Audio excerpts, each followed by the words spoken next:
a motivé le lancement du plan Séisme Antilles? Le plan Séisme Antilles, il a été lancé par le gouvernement en 2007 avec pour objectif de réduire l'impact qu'aurait un séisme majeur aux Antilles. En effet, on sait qu'il y a eu des séismes de magnitude supérieure à 8 dans le passé et que de tels séismes sont amenés à se reproduire, même si on ne peut pas dire précisément quand. Et on sait aussi qu'une partie des bâtiments, y compris les bâtiments publics, ne résisteraient pas à un séisme de magnitude très élevée.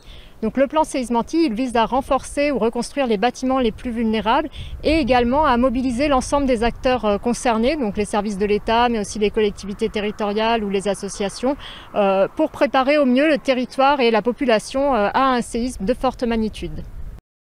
Quels types d'actions sont menées dans le cadre du PSA? Il y a deux types d'actions qui sont menées dans le cadre du plan Séisme Antilles. Des actions donc de réduction de la vulnérabilité du bâti. Ça concerne en particulier les établissements scolaires, mais aussi les centres du SDIS, tous les bâtiments liés à la gestion de crise, ou encore les logements sociaux. Le deuxième type d'action, ce sont des actions de sensibilisation de la population qui visent à rappeler à tous que nous sommes dans une zone à risque sismique et qu'il y a des bons comportements, des bonnes pratiques qui permettent de se préparer et de se protéger en cas de tremblement de terre. Et c'est dans ce cadre que s'inscrit la semaine sismique qui a lieu actuellement.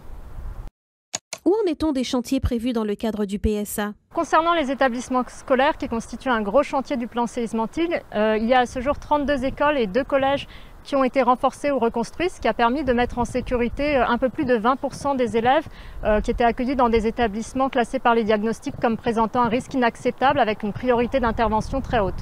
Donc la tâche à accomplir reste importante, mais les opérations se poursuivent. Il y a en ce moment 5 écoles, 3 collèges et un lycée qui sont en travaux et différents projets qui sont en train d'être montés.